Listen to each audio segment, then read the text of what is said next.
comportamento que eu estou modelando na vida do meu filho? Sabe quando, às vezes, você chama o seu filho para escovar os dentes e ele faz hora, ele não quer ir, e você olha para aquela criança e você não tem mais estratégia, não tem mais ferramenta, não sabe mais o que fazer para essa criança colaborar, e você vai lá e pega a criança à força e leva ela no banheiro para escovar os dentes na base da força, naquele caos, naquele desespero, naquela cena horrorosa.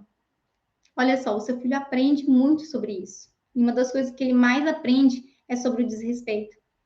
E se ele está sendo tratado assim muitas vezes, ele vai agir assim também.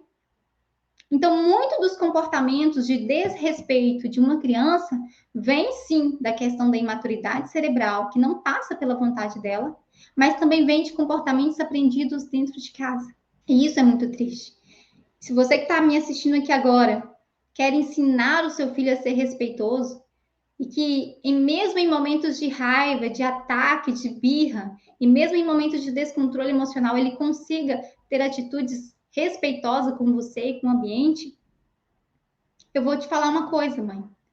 O como você precisa fazer isso é começando agora. Tirar esse espaço da força dentro de você, dentro da sua casa com o seu filho.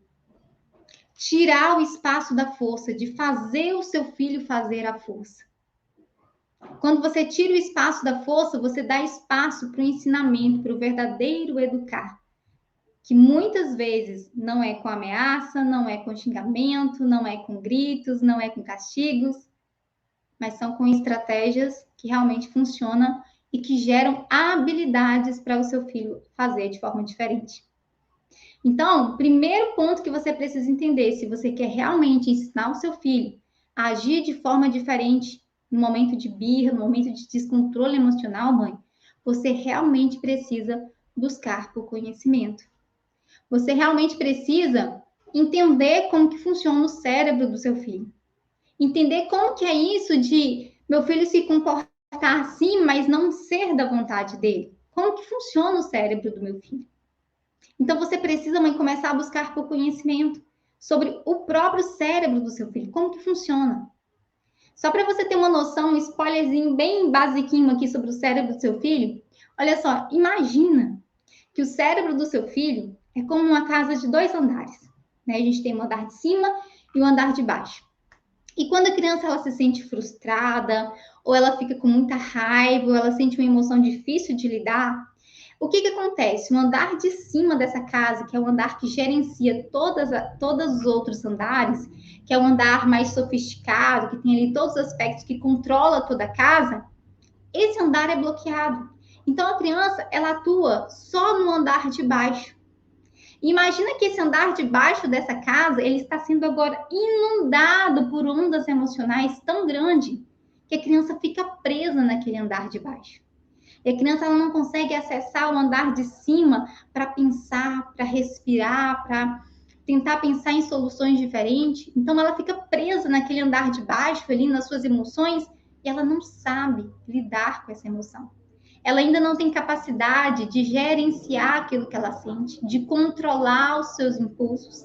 E naquele momento que essa criança está presa aqui no seu andar de baixo, sentindo-se frustrada, sentindo-se irritada e com raiva, o cérebro dela envia comandos para o seu corpo agir de forma instintiva, porque o cérebro entende que ela está em perigo. Então, muitas vezes, o comportamento do seu filho realmente vai ser chutar, se jogar no chão, tentar morder, como uma resposta automática do cérebro dela, como uma resposta de sobrevivência, porque essa criança está presa no seu andar de baixo. E se não tem ninguém que vai lá ajudar essa criança a acessar o andar de cima e poder respirar, essa criança não vai sair de lá sozinha.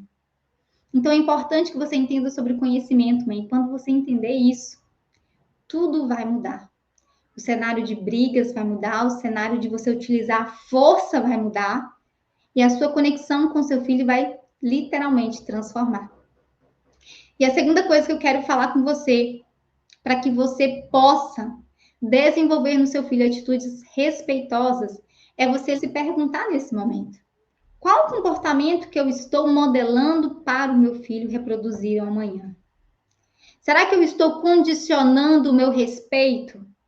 Será que eu sou respeitosa com meu filho quando ele está bonzinho, quando ele está calminho, quando está tudo bem? Eu sou boazinha, eu sou respeitosa, eu consigo conversar, eu consigo controlar a minha emoção, eu consigo ali lidar de maneira bacana com meu filho. Mas quando meu filho ele tá ali no ataque de birra, eu me descontrolo junto com ele e a minha atitude acaba sendo desrespeitosa. Bom, reflita nisso, mãe. Reflita nisso. Porque se o seu comportamento tem sido comportamentos também desrespeitosos com o seu filho, ele vai produzir comportamentos assim também, tá? Então, além do conhecimento de como funciona o seu filho, você também precisa se conhecer, de como você se comporta no momento de uma frustração. Porque você olha para o seu filho frustrado diante de uma birra e você se frustra junto. E você fica irritada junto, e sobe aquela emoção, aquela raiva, que muitas vezes é difícil para a gente lidar. Qual comportamento você tem modelado na vida do seu filho? Tem sido comportamentos respeitosos, indiferente da situação? Ou você tem modelado também comportamentos de desrespeito quando você está com a sua frustração, quando você está com raiva?